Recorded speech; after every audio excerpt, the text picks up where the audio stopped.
नमस्कार मंडळी, तुम्हा सर्वांचं नवीन एका व्हिडिओमध्ये खूप खूप स्वागत आहे.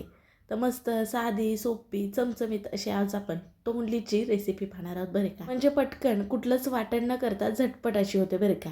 चला मग ही नेमकी कशी केली रेसिपी वेळ न करता आजच्या व्हिडिओला सुरुवात करूया.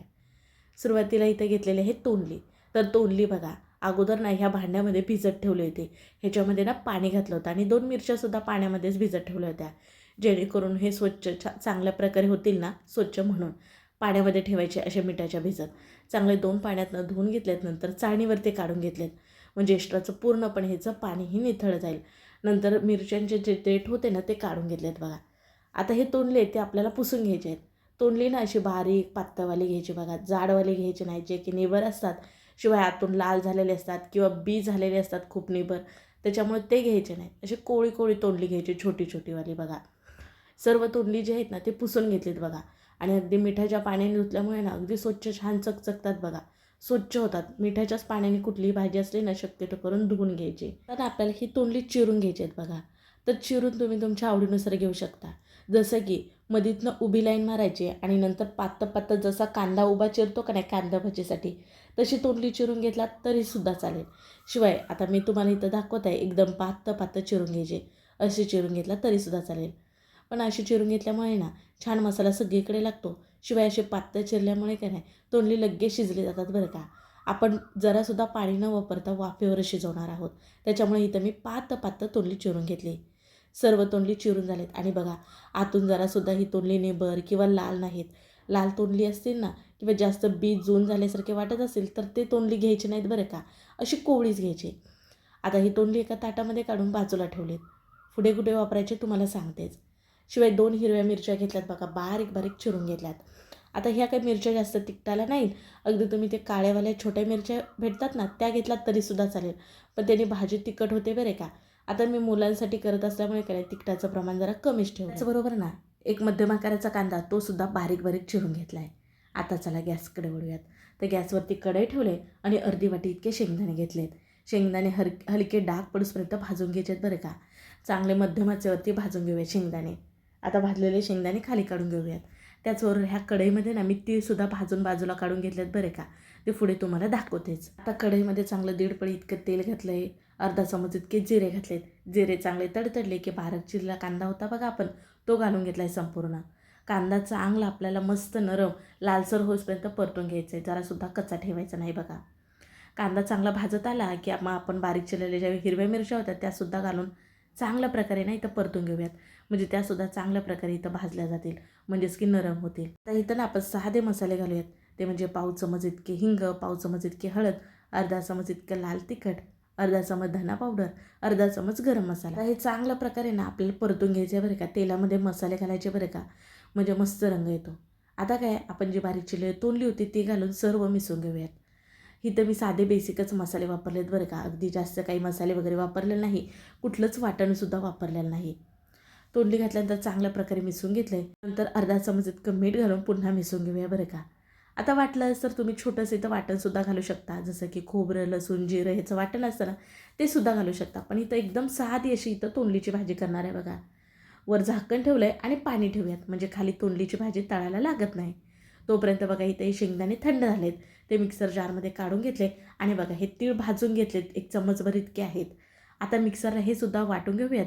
ओबडधोबड असं वाटून घ्यायचं आहे, अगदी जास्त बारीक पावडर करायची नाही बघा. आता ही सुद्धा बाजूला ठेवूयात, शेवटी आपल्याला वापरायची आहे.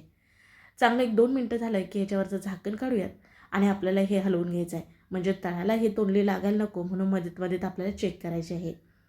आता पुन्हा ह्याच्यावरती झाकण ठेवूयात आणि 2 ते 3 मिनटानंतर पाहणार आहोत. बघा मीठ आपण जे घातलं होतं ना त्याचं पाणी सुटलं आहे.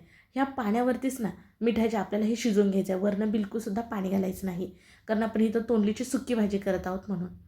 आता बघा इथं तोंडली चेक केली मी शिजले का, तर तोंडली अजून नव्हती शिजली, त्यामुळे पुन्हा ह्याच्यावरती झाकण ठेवूयात. गॅस हा बिलकुल वाढवायचा नाही, एकदम बारीकच ठेवायचं बघा.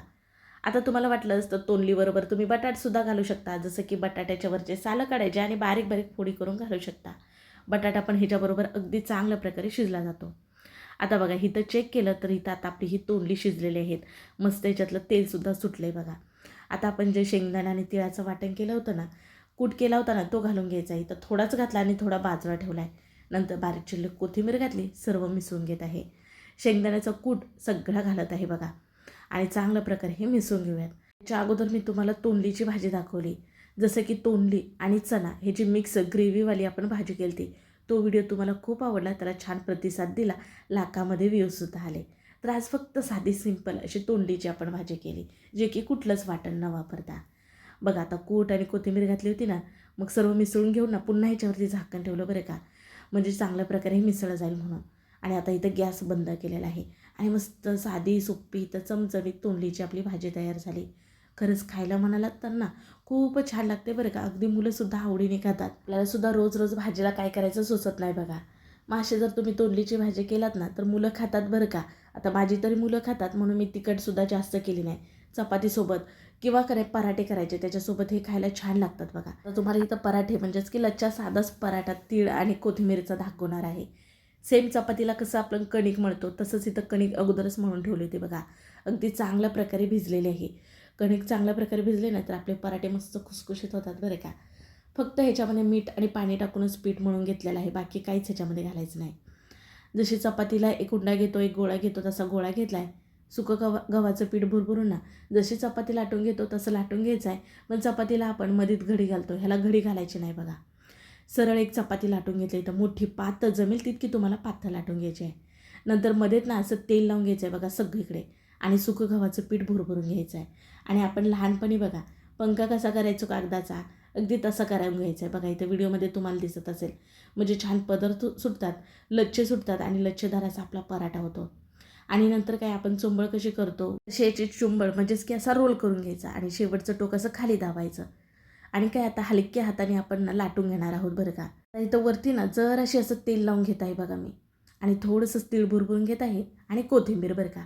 अगदी तुम्ही काळे तीळ वापरलात ना तरीसुद्धा चालेल आणि लाटून घेऊयात.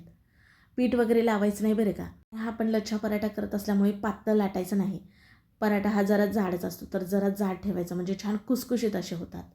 तेलाच्या ऐवजी तुम्ही पूर्णपणे तुपाचा वापर करू शकता. म्हणजे आतमध्ये आपण जिथं तेल लावलं तिथंसुद्धा तुम्ही तूप लावू शकता आणि आता वरतीसुद्धा तूप लावू शकता आणि तूप लावून भाजू शकता. आता तुम्हाला मी एक तेलाचा पराठा दाखवते शेकून आणि एक तूप लावून शेकून दाखवते. तर आता बघा तव्याला तेल लावून घेतलं आहे आणि लाटून घेतलेला इथं पराठा घालून घेतला आहे आणि दोन्ही बाजूने छान हलका तांबूस रंगावरती भाजून घ्यायचा आहे. किंवा तुम्हाला कुरकुरीत जर हवा असेल तर बारीक गॅसवरती भाजायचं, छान कडक असा हा पराठा होतो बरं का. जर तुम्हाला मऊ मऊ असा पराठा हवा असेल मग मात्र फास्ट गॅस करून भाजायचा, म्हणजे छान मऊ असा पराठा राहतो. तर जरा मी खुसखुशीतच असा भाजून घेते बघा मंद आचेवरती, म्हणजे जरा कडक, तो खायला छान लागतो. आणखीन एक सेम तसाच लाटून घेतला इथं, पण हात तूप लावून जरा शेकून घेत आहे बघा मस्त दोन्ही बाजूने. फरक इतकाच होतो की तेलाने जो केलेला होता तो हलका छान कडक झालेला आहे खुसखुशीत आणि जो तुपाने शेकून घेतला ना तो हलका जरा नरम झालेला आहे बघा. पण लच्छेदार छान होतं बरं का. जण तेल खात नाहीत ना म्हणून कमी तेलात इथं तोंडलीची भाजी केली. शिवाय तेल न वापरता तुम्ही तूप लावून पराठे करू शकता. शिवाय इथं बघा ताटामध्ये नाही, इथं मी आपण केलेली तोंडलीची भाजी घेतली आणि इथं जे लोणचं दिसतं ना ते कारल्याचं लोणचं आहे. ह्याचा व्हिडिओ तुमच्यासोबत शेअर केला आहे. शिवाय डिस्क्रिप्शन बॉक्समध्ये लिंक देते. आणि पराठे बघा किती छान लच्छेदार झालेत, दिसायलाच किती सुंदर दिसतात.